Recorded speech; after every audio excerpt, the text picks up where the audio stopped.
Assalamualaikum warahmatullahi wabarakatuh. Halo pemirsa TVmu dimanapun Anda berada. Kembali lagi bersama kami dalam program Ramadan Sehat dan Aman yang dipersembahkan oleh MCCC PP Muhammadiyah, Lezismu, dan Wardah. Bersama saya, Ratu Safira, dan rekan saya ada Budina. Assalamualaikum Budina. Ya. Kami di sini akan menemani pemirsa di rumah dalam 30 menit ke depan.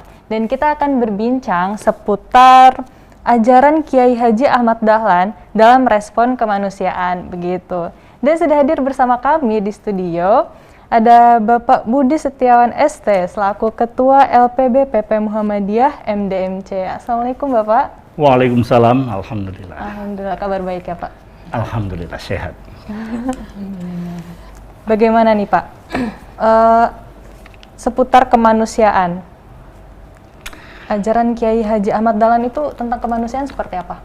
Jadi kan memang kalau kita lihat memang kemudian Kiai Dahlan, kita juga sih manusia. Iya. Dan agama itu fungsinya kan membina manusia, tapi kan kemudian orang sekarang melihat Muhammadiyah sebagai sebuah gerakan besar. Maka kita perlu flashback sesungguhnya yang dilakukan Kiai Dahlan tentang ajaran kemanusiaan itu bagaimana, kan ini kan menjadi sesuatu yang perlu untuk kita pahami, kira-kira seperti itu. Oke, kan manusia itu luas ya Pak ya. Nah, dalam konteks kemanusiaan khususnya dalam ajaran Islam dulu Pak, kemanusiaan yang seperti apa? Kita lihat begini, ketika Allah SWT akan menciptakan manusia, ada dialog dengan malaikat. Ayatnya cukup populer di surat Al-Baqarah. Ketika Allah mengatakan, ini ja'alu fil ardi khalifah, aku akan menjadikan di muka bumi itu khalifah manusia. Malaikat itu dalam bahasanya komplain tuh, ya Allah kenapa kok nggak menciptakan manusia yang punya hobi, istilah saya, saling membunuh, berbuat kerusakan. Tetapi kemudian Allah yang maha bijak, lebih ngerti, mengatakan aku itu lebih ngerti, gitu kan. Nah, artinya kemudian disitulah peringatan malaikat itu isyarat. Manusia itu punya potensi berbuat kerusakan, punya potensi menumpahkan darah. Padahal Allah mengatakan fungsi sebenarnya itu Khalifatul Ard, pengelolaan. Oleh karena itulah kemudian menjadi sangat penting manusia menyadari dirinya. Tugas utamanya khalifah, mengelola bumi beserta isinya untuk kita semuanya. Tetapi pada sisi yang lain peringatan manusia itu punya potensi menumpahkan darah, berbuat kerusakan. Inilah yang harus dikendalikan dengan mengat fungsi utamanya. Dan menjadi menarik ketika Allah sudah menciptakan Adam, itu kan kemudian untuk membandingkan kelebihan Adam dibanding malaikat. Allah bertanya pada malaikat, sebutkan nama-nama. Malaikat nggak mengerti. Tapi ketika kemudian Adam diminta menyebutkan nama-nama, cepat sekali. Dari situ kita lihat kelebihan manusia terhadap malaikat itu apa?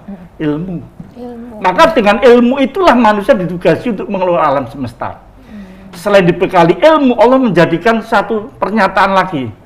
Laqad karomna bani Adam, pada yang lain. Muliakan bani Adam itu, anak manusia itu, di darat maupun di laut. Artinya manusia itu mendapatkan keistimewaan Allah. Masih ditambah lagi dalam surat At-Tin, inna fil ahsani taqwim. Itu kan untuk menunjukkan manusia itu diciptakan Allah pada sebaik-baik kejadian. Sehingga menjadi pemahaman dan pengertian kita, manusia punya tugas khalifatul fil ard.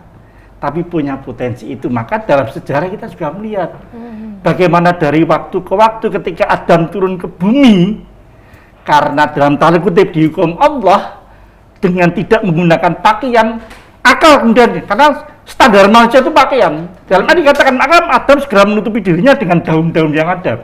Itu untuk menunjukkan nilai dasar manusia itu pakaian. Dari ke waktu dengan cerdas dan kreatifnya manusia bisa menciptakan pakaian seperti yang kita pakai ini. Untuk menunjukkan sikap adab manusia pada dasarnya itu berpakaian sebagai satu akhlak nilai manusia.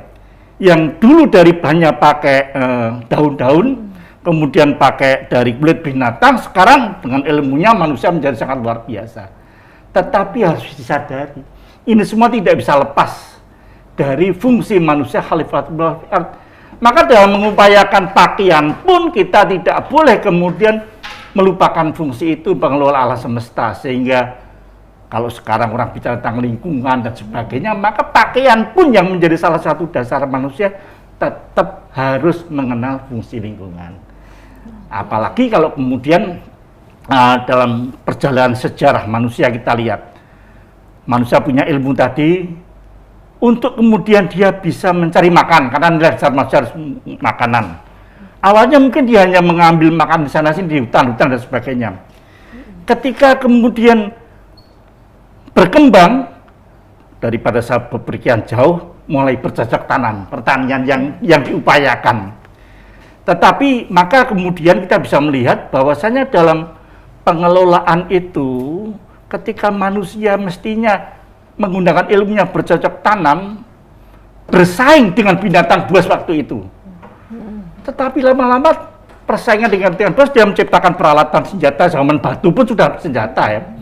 Sampai kemudian menjadi logam, repotnya ternyata apa yang diperingatkan Allah terjadi sejak peristiwa Habil dan Kabil, itu kan perebutan sesungguhnya. Nah, kemudian peristiwa perdaran terus menerus.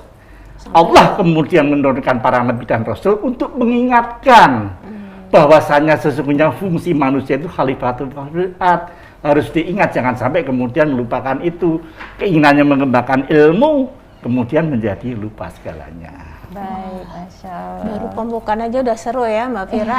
Padahal sekarang banyak kerusakan gara-gara manusia juga nih. Nah, gitu. Betul. Baik, nanti kita akan lanjutkan lagi pemirsa. Jangan kemana-mana, tetap saksikan Ramadan Sehat dan Aman.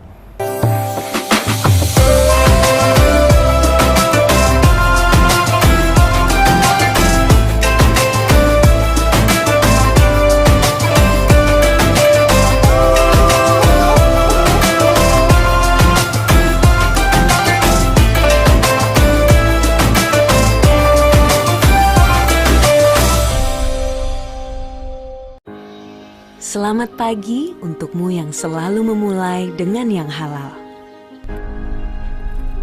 Memulai yang pertama dengan semangat. Memulai menyebarkan inspirasi. Kecantikan sejati dimulai dari inovasi tanpa henti. Kebaikan dimulai dari yang halal. Wardah halal dari awal.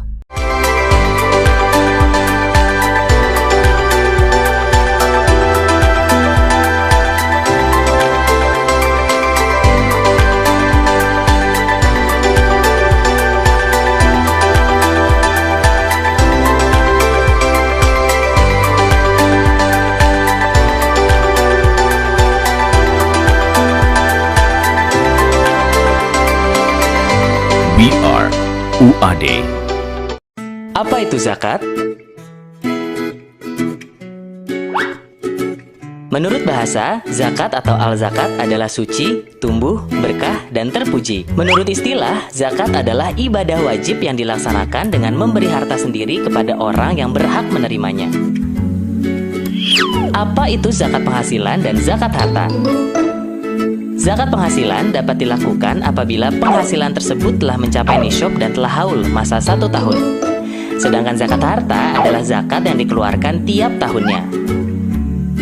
Sekarang membayar zakat lebih mudah dengan aplikasi Lazismu.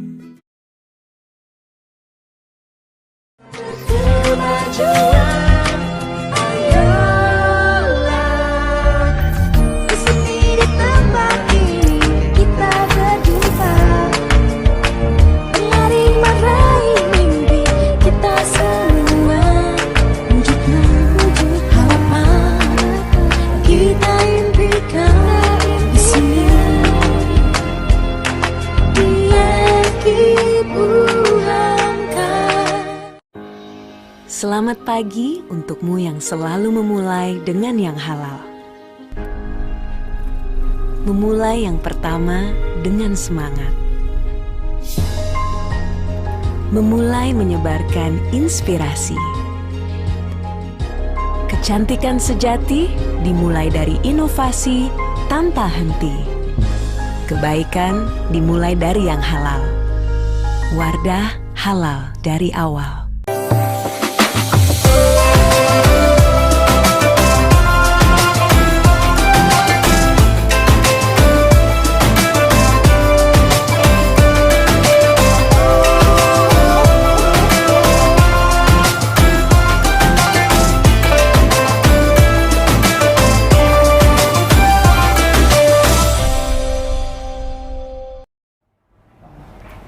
Baik pemirsa, kembali lagi bersama kami dalam program Ramadan Sehat dan Aman. Tadi kita sudah membahas seputar kemanusiaan, bagaimana dari zaman dulu hingga sekarang melalui ilmu dan teknologi gitu ya, sehingga yang dulu berpakaian pakai daun, pakai binatang, kulit binatang gitu kan, sehingga kita pakai baju yang sekarang kita pakai ini begitu. Baik, sekarang Pak Kiai Budi, gimana Pak Kiai Dahlan itu sekarang? Kalau kita lihat menarik kalau kita mau loncat ke Kiai Dahlan sahabat yang lampau. Pada sahabat yang lampau kita mengetahui suasana masyarakat Muslim Jawa waktu itu ya, terjajah, tidak terdidik, miskin. Kiai Dahlan sebagai seorang ulama yang mengkaji Al-Quran, mengetahui fungsi manusia, tergelitik. Islam itu mestinya membuat manusia itu sejahtera, ya, cukup penghidupan dan saling menghormati. Tapi kok kemudian manusia jauh di lingkungannya seperti itu.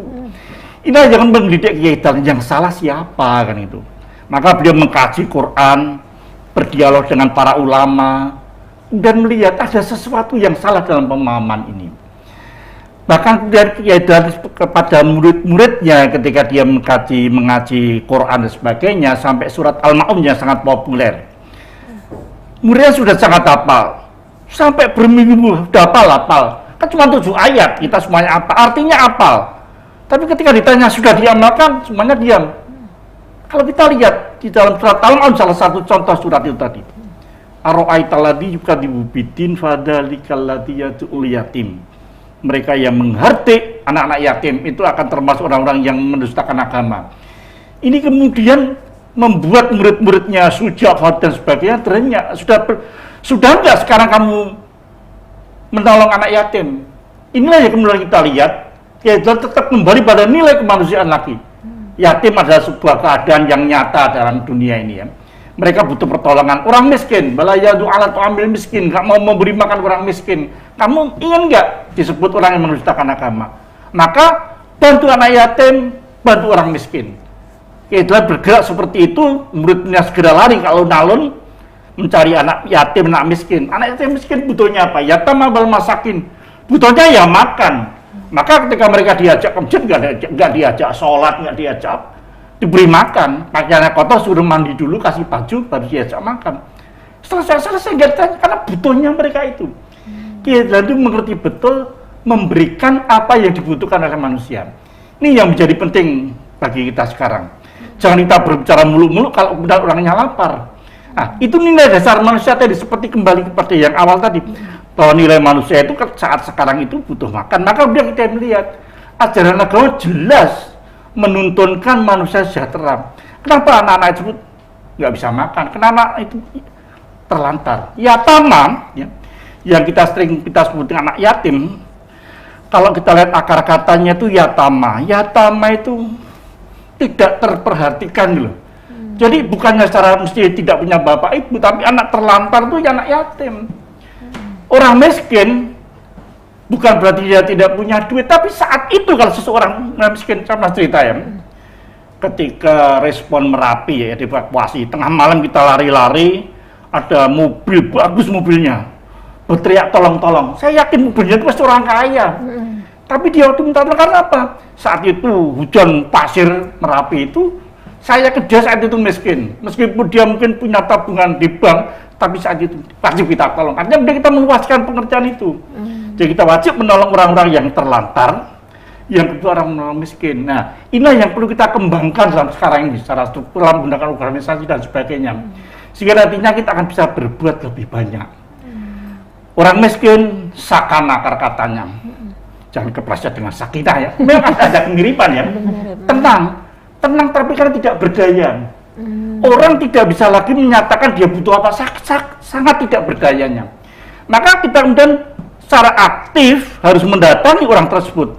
Kita teliti, bukan ditanya dia butuh apa, tapi kita teliti. Tapi kadang-kadang orang itu juga tidak mengerti yang dibutuhkan, asal apa-apa dia mau. Tapi justru secara kelembagaan kita harus mengerti, oh ini butuhnya apa. Dalam dunia kebencanaan kita punya satu standar SPIR gitu ya, standar kebutuhan minimum seseorang. Dia sehari harus butuh berapa liter air, berapa kalori yang dia butuhkan, beras atau gula atau apapun gitu kan, sehingga kemudian kita bisa menghitung yang dibutuhkan apa. Tentu kemudian kebutuhan orang sekarang harus lebih luas lagi. Kebutuhan perempuan tentu beda dengan kebutuhan laki-laki. Kebutuhan anak, kebutuhan orang tua. Inilah ya kemudian Allah menganugerahkan ilmu kepada kita. Kita akan mampu kemudian meneliti kebutuhan orang itu apa toh. Seorang kaya mungkin butuh yang lain, butuh ketentraman. Islam harus bisa memberikan nilai ketentraman. Orang miskin butuh makan, ya kita beri seperti itu. Seorang profesional dengan kesibukan kerjanya, dia butuh yang lain juga. Nah, inilah Islam harus bisa menjawab tantangan-tantangan seperti itu.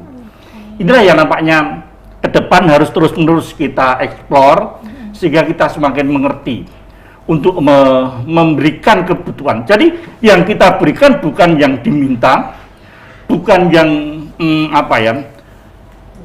mereka yang kita punya, tapi yang mereka butuhkan. Untuk tahu ketika yang butuhkan, kita harus mengadakan penelitian kan gitu. Kira-kira itu. Berarti ada mekanisme ya, terutama di Muhammadiyah mungkin lebih baik seperti apa cara kita bisa mengenali kebutuhan dan mungkin kepekaan masing-masing dari kita gitu ya Pak Budi ya. Mungkin bisa diteruskan nanti. Baik pemirsa, kita akan lanjutkan nanti. Jangan kemana-mana, kita akan kembali lagi setelah jeda pariwara berikut ini.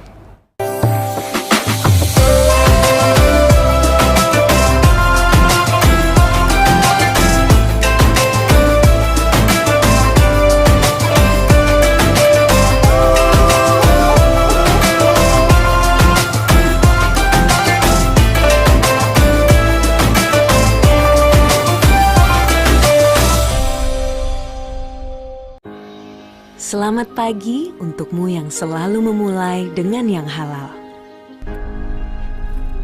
Memulai yang pertama dengan semangat. Memulai menyebarkan inspirasi. Kecantikan sejati dimulai dari inovasi tanpa henti. Kebaikan dimulai dari yang halal. Wardah.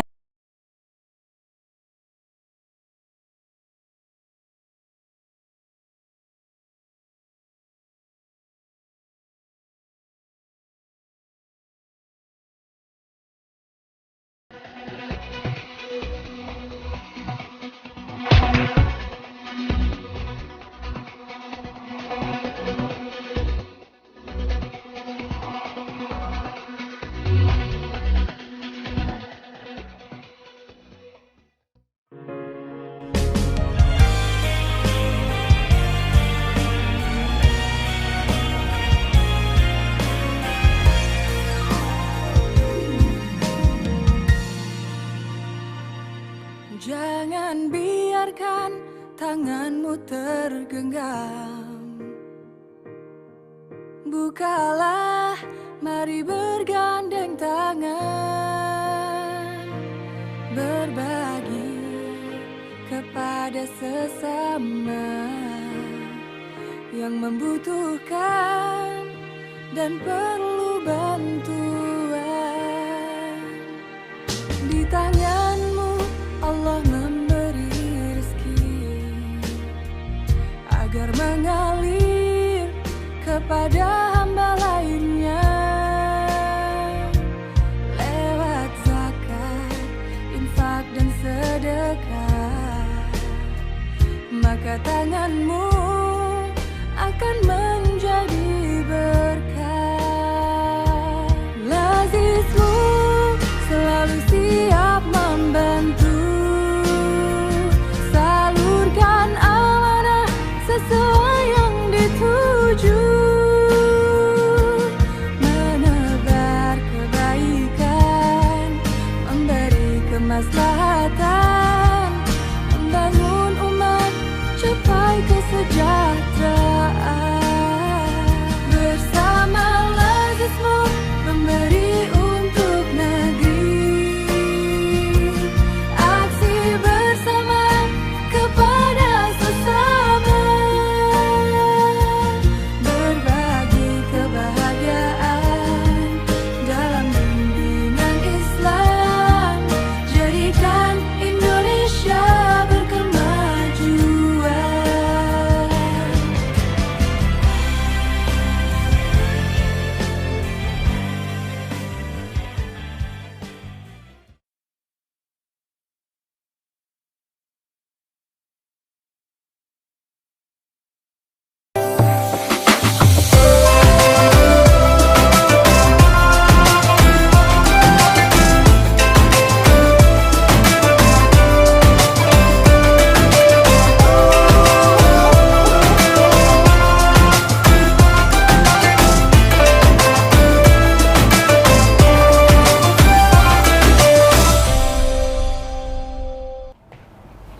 Baik pemirsa, masih bersama kami dalam program Ramadan Sehat dan Aman. Kita masih bersama Pak Budi di sini. Selanjutnya Bapak, bagaimana nih mengimplementasikan kemanusiaan ke dalam Muhammadiyah? Jadi kita lihat sekarang ini ya, kalau tadi Kiai Dahlan telah menginisiasi pemahaman kemanusiaan ditunjukkan dengan berbagai kegiatan. Tentu 100 tahun yang lampau dengan sekarang suasana menjadi sangat berbeda. Kita tidak bisa lagi melakukan kegiatan secara perorangan, tetapi harus tersistem dalam organisasi. Maka kita menjadi melihat bagaimana Muhammadiyah sebagai organisasi masyarakat yang besar dengan berbagai kegiatannya tetap harus melihat fungsi kemanusiaan. Ada yang menarik kalau kita dalam pengajian Ramadan kemarin, Pak Rektor, Pak Gunawan ketika memberikan sambutan di awal itu, menceritakan dengan kemajuan revolusi industri dan sebagainya yang sekarang ini, tapi tetap harus diingat nilai-nilai kemanusiaan tetap harus masuk di dalam teknologi dan sebagainya. Maka kita melihat Muhammadiyah yang besar ini tetap tidak boleh melupakan kegiatan-kegiatan kemanusiaan. Mau kegiatan kesehatan, mau pendidikan, atau bahkan kegiatan lain. Alhamdulillah, Muhammadiyah, Pak Azrianto salah satu ketua APP kemudian mengatakan Trisula pada abad ini, yaitu MDMC atau LPB, kemudian Lajismu dan MPM, inilah kita gerakkan bareng dengan lembaga yang lain, tetap dalam fokus kemanusiaan. Sekarang kita masuk dalam suasana pandemi, sudah setahun lebih. Mau tidak mau, kesehatan dan kemanusiaan menjadi sesuatu yang sangat-sangat utama. Karena bagaimana juga kita mengetahui persis pandemi mengajarkan kepada kita tentang betapa nilai-nilai kemanusiaan yang selama ini mungkin agak tersisihkan menjadi sesuatu yang utama. Yang itu dimulai dengan masalah kesehatan. Muhammadiyah dengan MPKO dan bersama-sama DMC dengan MCCC-nya itu melakukan kegiatan bersama untuk menegakkan nilai-nilai kemanusiaan. Kesehatan, tapi kemudian pandemi ini berefek pada persoalan-persoalan lain. Persoalan ekonomi, persoalan kemasyarakatan, MCCC kemudian masuk ke kegiatan-kegiatan yang nampaknya harus terus-menerus kita pertahankan dan tersistem dan terorganisasi. Muhammadiyah yang punya jejaring seluruh Indonesia, maka kegiatan pun tidak bisa dilakukan secara perseorangan, harus tersistem. Inilah yang nampaknya ke depan menjadi perlu perhatian kita bersama. Teman-teman di ranting yang di pelosok, dia menjadi bagian dari kegiatan yang di remote dari pusat. Jadi dengan cara itu, tapi kemudian ada feedback, ada evaluasi. Memang kemudian dari Aceh sampai Papua dengan segala macam suasana sosial yang berbeda. Inilah yang nampaknya ke depan harus kita pikirkan. Artinya mulai sekarang juga kita pikirkan bagaimana dakwah Muhammadiyah dalam hal kemanusiaan ini tetap memperhatikan nilai-nilai yang atau kultur yang ada di daerah. Saya yakin kita tidak perlu nabrak kultur itu selama kultur itu sejalan dan seiring ya dengan nilai-nilai agama, nilai kemanusiaan dalam agama Islam. Dan saya yakin Islam itu memang sangat mendukung nilai-nilai kemanusiaan yang sifatnya universal. Maka menjadi penting bagi kita bersama menegakkan nilai-nilai kemanusiaan itu sehingga manusia akan kembali kepada fitrahnya. Ini yang nampaknya menjadi sangat penting. Karena sejak zaman Nabi Adam sampai sekarang pun fitrah manusia itu sama, bertahan hidup. Kalau dulu bertahan melawan keganasan alam, sekarang melawan penyakit. Ini kan sama sesungguhnya. Dan ini hanya bisa dilakukan dengan kerjasama. Muhammadiyah tidak mungkin berjalan sendiri meskipun punya jejaring yang luar biasa. Kita bisa melihat alhamdulillah MCCC mendapatkan support dari banyak dan konsisten di dalam pertahanan ini. Sekarang sudah setahun lebih.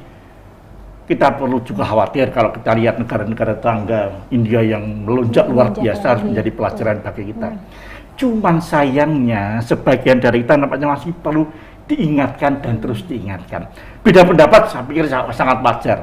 Tetapi kalau kemudian tidak ada kebersamaan dalam nilai-nilai kemanusiaan untuk mempertahankan kehidupan, mencukupi kebutuhan sandang, pangan dan sebagainya, ini kan menjadi repot sekali. Oleh karena itulah melalui forum ini kita mengajak kita semuanya, baik melalui organisasi, bersama-sama kita akan bisa melakukan kegiatan-kegiatan kemanusiaan. Karena apa? Kita nggak bisa memindahkan tanggung jawab yang lain. Manusia, saya, Budina, Mbak Fira, semuanya kan manusia yang punya nilai berkewajiban mempertahankan dirinya. Oleh karena itu menjadi penting bagi kita dengan kerjasama dan bentukan pikiran, kita akan mampu membuat solusi. Saya yakin pandemi bukan sekali ini, meskipun sekali kita rasa berat ya. Sahabat jangan lupa juga ada pandemi. Manusia mampu mengatasi sekarang dengan teknologi yang sudah luar biasa, ilmu sedemikian majunya. Nah, ini yang menjadi penting adalah kerjasama. Kita masih ingat ya, mungkin abad lalu juga kerjasama yang kadang-kadang membuat persoalan menjadi rumitnya. Oleh karena itulah kami sangat berharap sekarang ini kita bersama-sama melawan pandemi untuk menegakkan nilai-nilai kemanusiaan. Karena apa? Manusia itu khalifatullah fil ardh, bertanggung jawab terhadap pengelolaan alam semesta ini. Ramadan ini memberikan pelajaran bagi kita bersama. Dengan menahan diri kita, bersama-sama kita akan mampu melaksanakan berbagai hal. Kira-kira itu.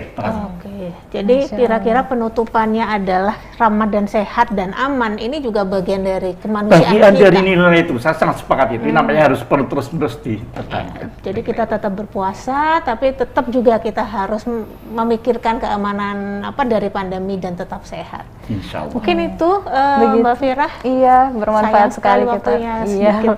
waktunya sudah habis begitu.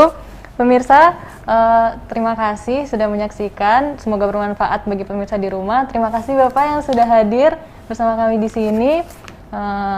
Terima kasih pemirsa sudah menyaksikan Ramadan Sehat dan Aman. Kami segenap kru Ramadan Sehat dan Aman pamit undur diri. Terima kasih. Wassalamualaikum warahmatullahi wabarakatuh. Wow.